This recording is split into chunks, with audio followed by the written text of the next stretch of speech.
Hello friends, আজকে আমি বানাবো নিরামিষ ঝিঙে আলুর পোস্ত। তার জন্য আমরা ঝিঙের আলুটাকে কেটে ধুয়ে নিয়েছি। এরপর একটি কড়াইতে অল্প তেল দিয়ে গোটা জিরে, গোটা তেজপাতা ফোড়ন দিয়ে কেটে রাখা সবজিগুলো দিয়ে তাতে স্বাদ মতন লবণ, হলুদ, লঙ্কার গুঁড়ো, আমি এখানে লঙ্কার গুঁড়োটা দেইনি, আপনারা চাইলে দিতে পারেন, দিয়ে নেড়ে নেড়ে কিছুক্ষণের জন্য ঢাকা দিয়ে রেখে দেব। এই রান্নাটা খুব অল্প সময়ে হয়ে যায়।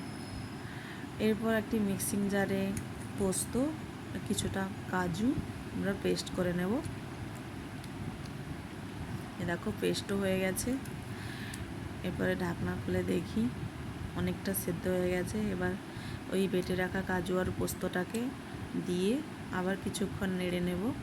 আপনারা চাইলে এখানে অল্প চিনি দিতে পারেন। তো জল দিয়ে দেব, দিয়ে 5 মিনিটের জন্য ঢাকা দিয়ে দেব।